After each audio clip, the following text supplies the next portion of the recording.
God is good all the time God is good. Guys, papakita ko sa inyo yung bago naming product dito sa Mitsubishi. Ang tawag dito yung new Destinator, guys. Pero ang variant na to, GLS. Ngayon, ang tawag sa kulay na to, Quartz White Pearl. Ayan, guys, Siyempre, equipped with laminated windshield, new AeroShield new dynamic shield design. Tapos, pagdating sa kanyang headlight, pareha sila ni Expander and then ni X-Force. Pareha silang T-shape headlight. Tapos, equipped with the LED daytime running light. Tapos, yung projector headlight niya, LED na rin. Tapos, syempre, yung fog lights niya, LED na rin. Tapos, guys, ito yung bago rito sa front grille ng Destinator. Kung mapapansin nyo to, guys, nung una kala ko to, glass bezel. Transparent pala to. Yan, transparent ang tawag siya.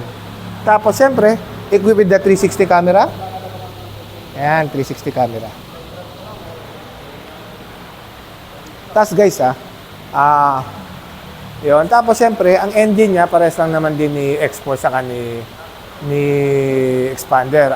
1.5 liters, 4-cylinder inline, double overhead camshaft, Maybach, Mitsubishi Innovative Valve Electronic Timing Control. So meron kasi tatlong benefits yung Maybach. Fuel efficiency, more power, and less emission. Yun. Pero guys, ito kasi, ang horsepower nito guys, nasa 163 at 5,000 RPM. Pero yung torque nito guys, napakataas. 241 Newton meters at 2,500 to 4,500 RPM. Yun yung torque niya. Tapos punta tayo sa side profile niya guys. Mas maliwanag, doon ba sa kabila o dito? Dito na lang. Yan. Ito yung side profile niya guys. Grabe no? Two-tone alloy wheels din siya. Tapos, ang sukat ng gulong niya, guys, 225 by 55 R18. Yan.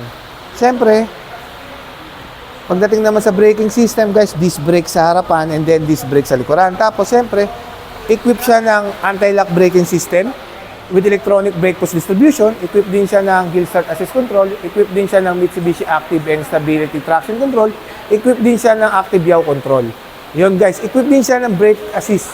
Dami guys, no? Sobrang loaded nitong unit na to eh.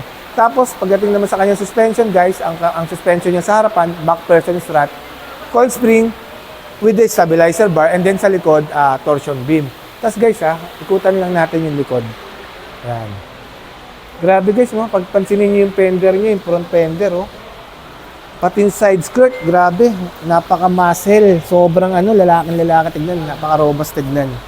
Pati sa likod, guys, ito. Yung fender din dito sa likuran. Grabe. Tapos syempre guys, equipped siya ng spoiler.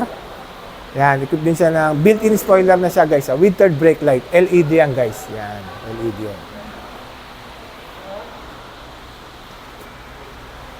Tapos guys, dito naman sa likuran guys, mapapansin nyo, meron tayong sensor.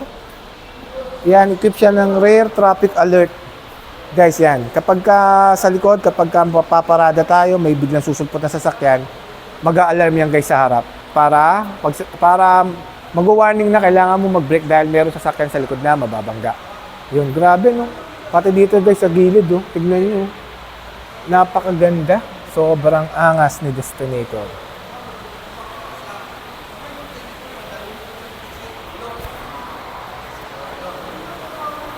Yan guys. Ngayon guys, naikutan na natin yung exterior. Tignan naman natin yung interior. Hiram lang tayo susi sa loob. Okay. Si Destinator equipped din ng keyless operating system o ang tinatawag namin na keyfob, yung nasa bulsa mo lang yung susi, pipindutin mo lang to, makakapasok ka na sa loob. Guys, tignan natin yung loob, checkin natin yung interior. Grabe guys, oh, tignan nyo. Wow! Grabe. Guys, ito. Dito naman sa kanyang gilid, sa side panel guys, oh. Nakita niyo yung design, grabe oh. Ito guys, bagong design to guys, yung controls na to. Wow, grabe. Siyempre leather tong gilid, tapos plastic tong nandito. Yan. Grabe, ang ganda no. Tapos guys, equipped to ng Yamaha. Yamaha Premium yung sound system yan guys. Yamaha Premium. Wow, solid yun. Napakagandang Tapos guys yan. Tapos dito naman tayo sa kanyang steering wheel. Guys, ito napakaganda ng steering wheel. 3-spoke leather wrap. Dito sa kaliwa yung controls sa infotainment system. Tapos sa kanan, siyempre yung cruise control. Tapos guys, Yung multi-information display guys, tignan nyo. Wow, grabe, digital. Tapos guys, yung infotainment system, 12.3 inches yan guys ha, touchscreen. Smartphone link display audio, Apple CarPlay and Android Auto. Wow, grabe, ganda. Tapos ito, pagdating sa aircon system niya guys, naka Nano X yan guys. Yung Nano X guys, yung nagbubuga ng tiny particles na pumapatay sa mga bakterya sa loob ng sasakyan. Yun yung Nano X. Tapos guys, dual zone automatic climate control yan. Wow, grabe. Diba? Ang angas. Tapos tignan nyo yung ano niya guys. Tignan mo yung dashboard niya. Leather to guys. Leather. Tapos sa gilid ng pintuan, syempre may side pocket. And then meron din bottle holder. Tapos guys, dito naman tayo sa kanyang transmission. Yan. Guys, ang transmission nito ay CVT, Continuous Variable Transmission. Guys, equipped siya ng electronic parking brake with brake auto hold. Tapos guys meron siyang 5 drive mode. Normal, wet, tarmac, and then yung dalawa, sorry guys medyo nakalimutan natin yung dalawa. Rough road yun, basta yun. Tapos syempre equipped din siya ng push start engine. Tapos dito naman sa ano guys, yung ano niya, yung overdrive, yan, yung control ng overdrive. Yan, wow, grabe, ganda. Sobra guys ganda, angas. Tapos guys wow. Yan, ang ano nito nga guys, nabanggit ko na kanina, Yamaha Premium yan guys. Wow, grabe ganda. Guys, punta tayo sa second row. Pakita ko lang din second row ha. Guys, tignan nyo kung gaano kaluwag Papasok ako sa loob guys ha. Guys, ang height ko 5'11". Grabe guys, tignan nyo, napakaluwag 5'11" guys Tapos yung legroom, tignan nyo, sobrang luwag. 7-seater to guys 7-seater. Tapos guys, ito yung control ng aircon vent. Ito yung on, ito yung switch niya. Tapos siyempre, guys, tapos may type C and type A din na charging port. Tapos guys, ito, may aircon vent din dito.